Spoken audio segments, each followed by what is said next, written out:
Let's move on because not a lot of people saying a lot of very nice things about Gigi Buffon this morning. James Horncastle, good morning to you. How you doing?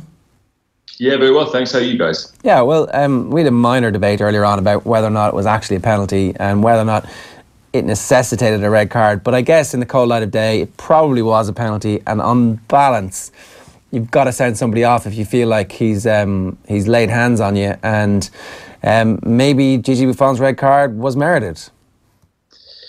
Look, I mean, I think you have to judge the situation as well. It's the 93rd minute of a Champions League quarter-final.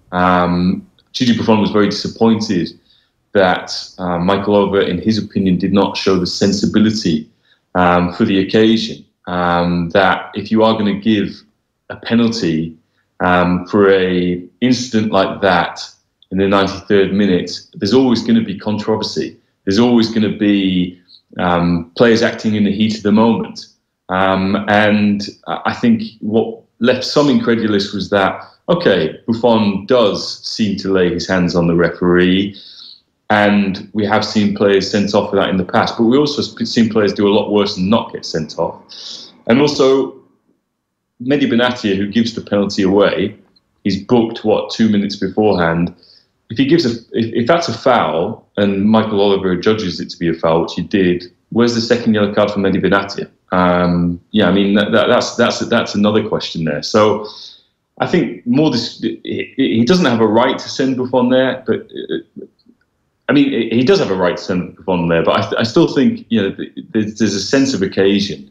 I disagreed with Buffon's very animated argument last night that just because Juventus had got themselves into that situation, Michael Oliver should basically make his decision based on the occasion rather than on the actual incident itself. I think that's wrong.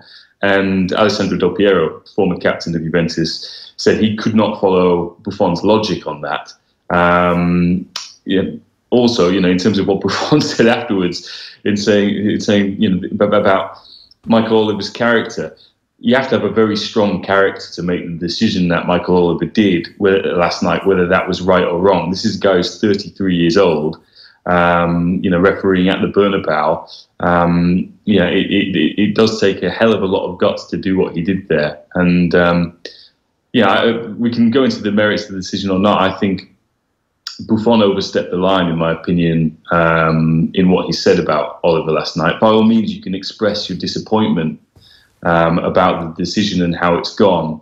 But I thought, you know, the line about, you know, him having a rubbish bin for a heart was too much, really, from someone who basically is very statesman-like usually, very rational after games, and usually finds the right words. And I thought it was quite out of character from Buffon in some respects. Is that a literal translation from the Italian? Is there like something that got lost there? Somebody Google translated what he said and actually it was something different? Or is that exactly what...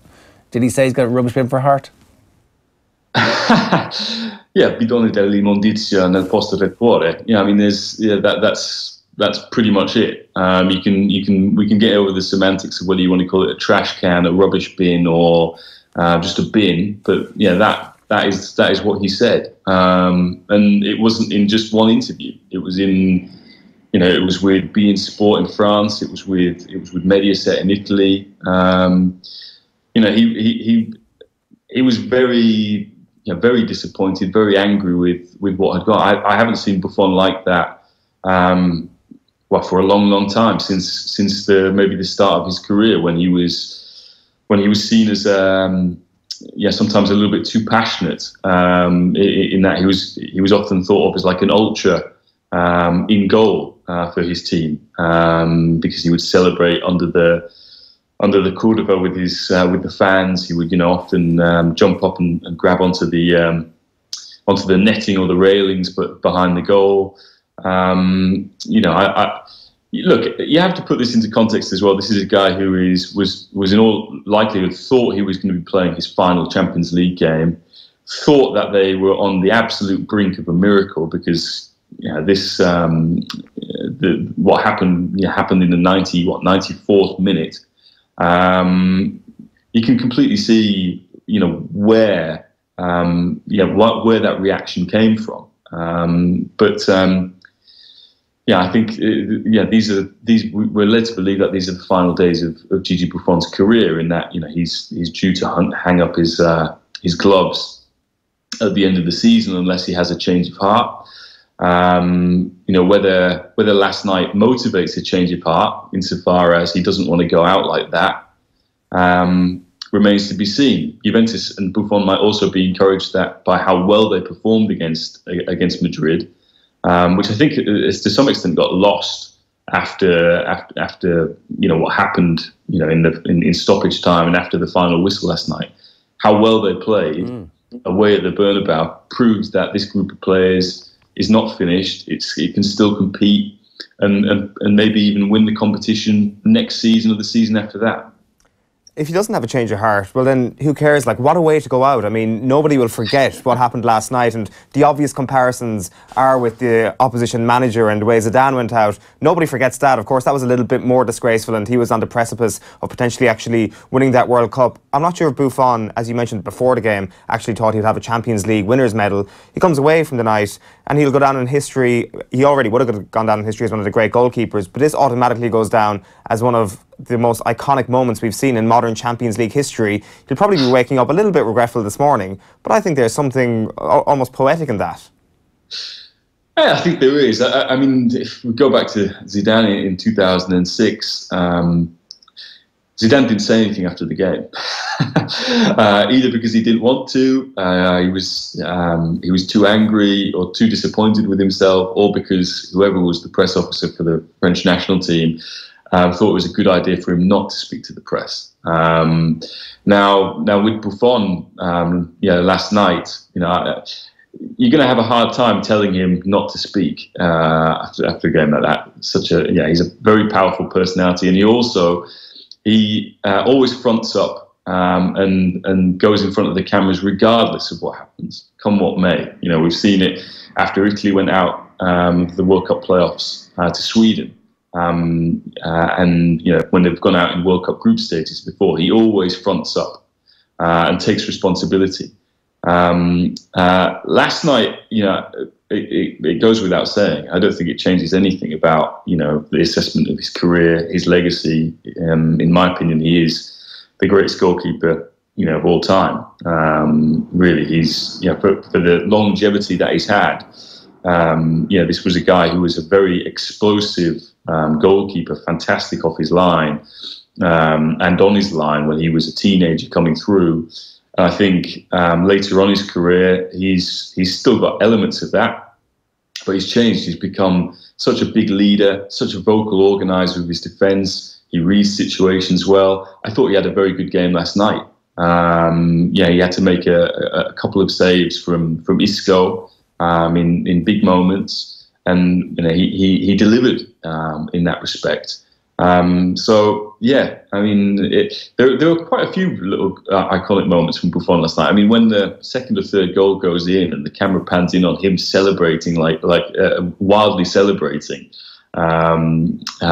shortly afterwards. I mean, that was quintessential Buffon as well. Yeah. One last question. How the hell did they get themselves back into that game last night?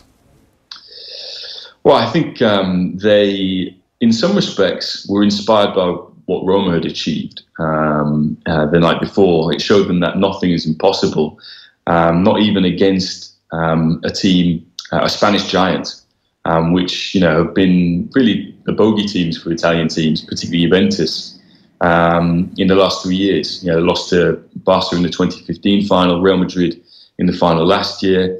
I think they felt like they had a point to prove as well, and I thought Allegri got everything spot on, really. In the first half, they kept picking on that mismatch between Mario Mandzukic and Dani Carvajal at the far post.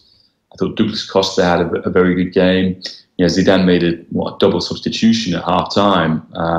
Was very disappointed with Casemiro, I think, because Casemiro didn't know what to do, because Higuain kept coming short. Casemiro was thinking, do I pick him up? And that just left Douglas Costa in so much space, either to attack him or to attack Marcelo on that side. So I think that, again, explains a lot of the disappointment, because from it was a perfect, flawless performance going to stoppage time for Juventus. To be 3-0 up at the Bernabeu was beyond their wildest dreams. It